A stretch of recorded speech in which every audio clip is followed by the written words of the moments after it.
भगवद गीता 2 अध्याय। संजय ने कहा, हे धृतराष्ट्र। तब श्री कृष्ण व्याकुल चित्त अर्जुन से बोले, हे अर्जुन, अनर्थ के सेवन करने योग्य अपयश कारक मोह इस समय तुम्हारे मन में कहाँ से आया? तुम कायर मत बनो, ये शोभा नहीं देता। तुम हृदय की दुर्बलता को त्याग कर युद्ध के निमित्त खड़े हो जाओ। अर्जुन ने कहा, हे मधुसूदन, मैं रण में पूज्य भीष्म और द्रोणाचार्य के ऊपर बाण प्रहार कर कैसे युद्ध करूं? गुरुजनों को मारकर उनके रक्त से सने भोगों को कैसे भोगूंगा? हम नहीं जानते कि संग्राम में हम दोनों में से कौन जीतेगा। यदि हम जान भी ले तो भी जिनका मार करके हम जीवित रहना नहीं चाहेंगे। वहीं धृतराष्ट्र के पुत्र हमारे सामने प्रस्तुत हैं। मैं आपसे पूछता हूँ, जिससे निश्चय करके मेरा भला हो वह मुझे समझा कर कहिए, क्योंकि मैं आपका शिष्य हूँ। मुझे शिक्षा दीजिए। मुझे पृथ्वी का शंख तक राज्य मिल जाए और देवताओं का भी आधिपत्य मिल जाए तो भी ऐसा कोई उपाय नहीं दिखता कि जो मेरी इंद्रियों के शोक को दूर करे। हे गोविंद, मैं युद्ध नहीं करूँगा। यह कहकर अर्जुन चुप हो गए। संजय बोले, हे राजन, दोनों सेनाओं के मध्य में खिन्न होकर बैठे अर्जुन से श्री कृष्ण ने ये वचन कहे, हे अर्जुन, जिसके लिए शोक नहीं करना चाहिए तो उसके लिए शोक करता है, और पंडितों के वचन तो कहता है, परंतु पंडित लोग ना मरो का शोक करते हैं ना जीवित लोगों का।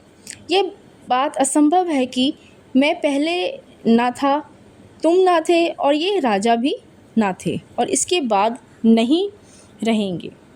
जैसे देहधारियों की इस देह की लड़कपन, जवानी, बुढ़ापा ये अवस्था होती है, तैसे ही मृत्यु के बाद दूसरी देह की भी होती है। इसलिए पंडित लोग मोक्ष को प्राप्त नहीं होते हैं। हे नरश्रेष्ठ, सुख दुख को समान मानने वाले जिस वीर पुरुष को यह ब्रह्म पदार्थ कलेश नहीं देते, वह मोक्ष पाने का अधिकारी है।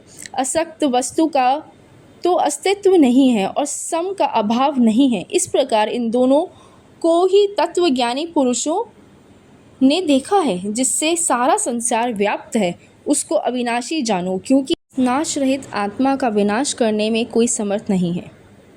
अतएव हे भारत, तुम युद्ध करो। जो पुरुष इस आत्मा को मारने वाला तथा जो मरने वाला मानता है वे दोनों ही ज्ञानी नहीं है, क्योंकि यह आत्मा न मरती है न मारती है। आत्मा न कभी जन्म लेती है और न ही कभी मृत्यु को प्राप्त होती है।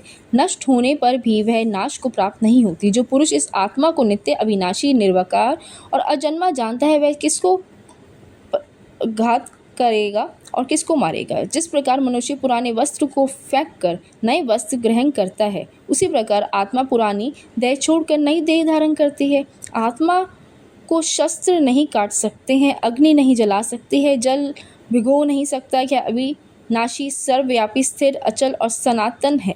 यह इंद्रियों से जानी नहीं जा सकती, यह कल्पना से भी परे है।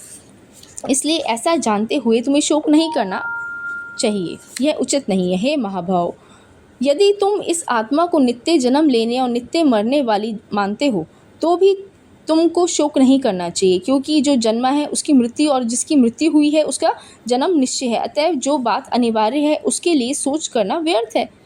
जन्म लेने से पहले क्या था किसी को मालूम नहीं, फिर मरने के पीछे क्या होगा कोई नहीं जानता। दशा में किस बात का सोच करना तुम्हें उचित है? इस कारण सब प्राणियों के विषय में तुमको सोच करना उचित नहीं है। अपने धर्म को भी सोचकर तुमको घबराना उचित नहीं है, क्योंकि क्षत्रिय को धर्म पूर्वक युद्ध से और कुछ भला करने वाला नहीं है। हे पार्थ, बिना इच्छा किए स्वर्ग का द्वार रूप यह युद्ध तुमको स्वतः प्राप्त हुआ है। यदि तुम अपने धर्म के अनुसार इस संग्राम को न करोगे तो अपना धर्म और बड़ाई खो बैठोगे। सब लोग सदा तुम्हारी कीर्ति करेंगे और प्रतिष्ठा वाले पुरुषों के लिए अपयश का होना मृत्यु से भी बढ़कर है। ये महारथी समझेंगे कि अर्जुन डर कर संग्राम से हट गया और अब तक जो लोग तुम्हारा मान करते थे वे अपयश करने लगेंगे। शत्रु लोग तुम्हारे पराक्रम की निंदा करते हुए अनेक प्रकार के दुर्वचन कहेंगे। इससे बढ़कर दुख तुमको और क्या होगा। यदि तुम युद्ध में नष्ट हो गए तो स्वर्ग का सुख भोगोगे और जीतने पर पृथ्वी तल पर राज्य करोगे। इसलिए युद्ध के निमित्त दृढ़ प्रतिज्ञ होकर खड़े हो जाओ। सुख दुख, लाभ हानि, जय पराजय, इनको समान समझकर लड़ने के लिए तैयार हो। ऐसा करने से तुम पाप को प्राप्त नहीं होंगे। हे पार्थ, यह ज्ञानोपदेश ज्ञान योग के विषय में तुझसे कहा गया। अब निष्कर्म कर्म योग के विषय में सुन, जिस ज्ञान को पाकर कर्म बंधन से तेरी मुक्ति होगी।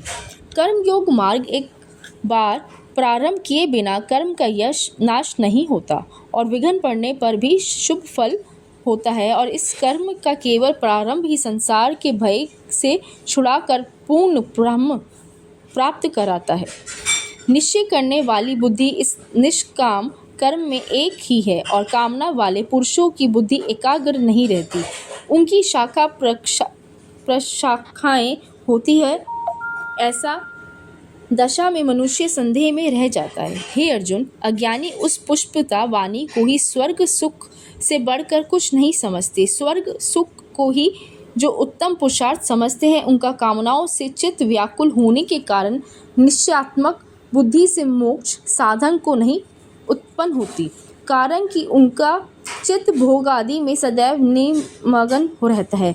जिन मनुष्यों का चित्त इस प्रकार मोह लिप्त है और जिनकी आसक्ति भोग विलास और ऐश्वर्य में है, ऐसे पुरुषों के अंतःकरण में निश्चयात्मक बुद्धि नहीं होती है। हे अर्जुन, वेद त्रिगुणात्मक सकाम है, तुम निष्काम हो जाओ। सुख दुख को समान जानकर नित्य योग क्षेम आदि स्वार्थों में ना पड़कर धीरजवान और आत्मनिष्ठ हो जाओ।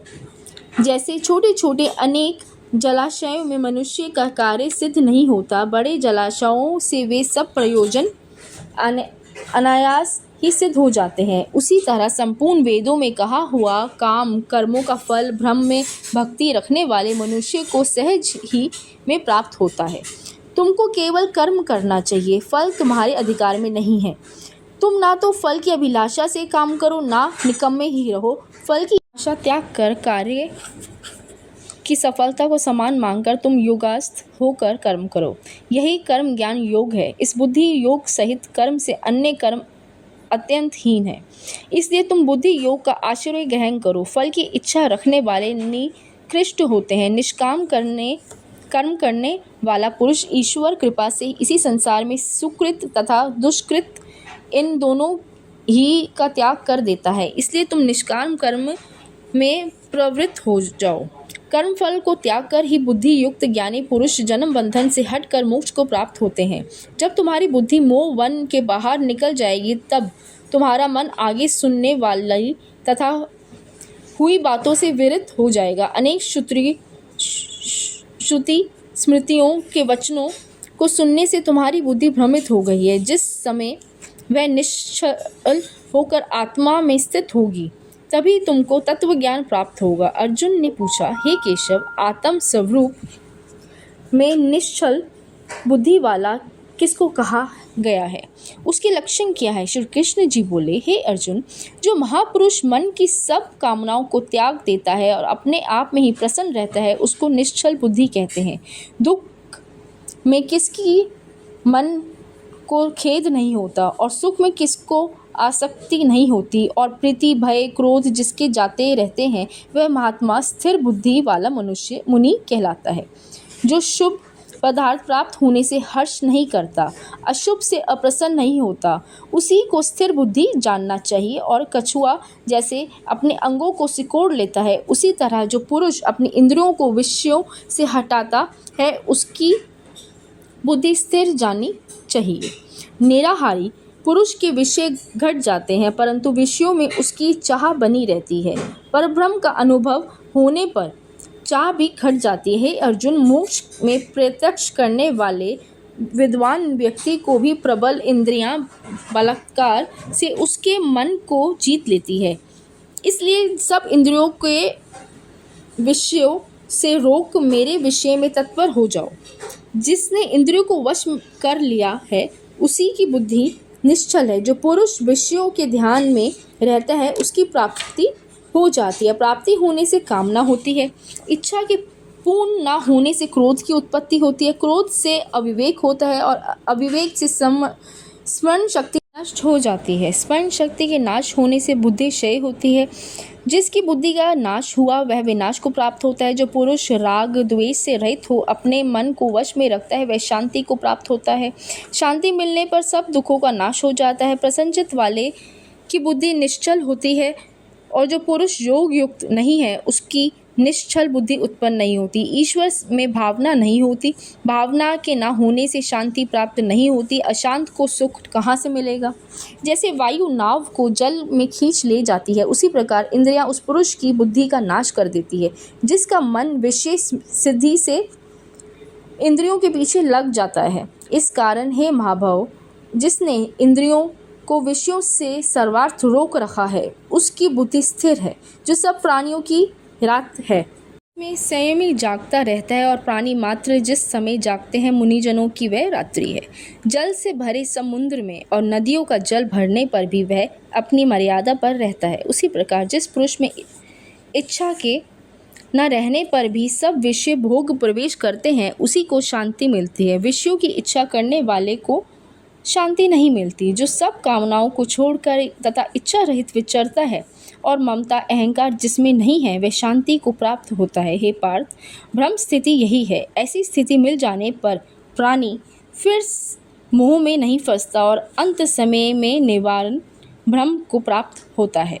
इति श्रीमद्भगवद्गीता सुपनिषत्सु ब्रह्म विद्या योग शास्त्रे श्री अर्जुन संवादे आत्म संयम योगो नाम द्वितीय अध्याय। श्रीमद्भागवत गीता का अध्याय दूसरा समाप्त हुआ। उपासना भक्ति चैनल देखने के लिए धन्यवाद।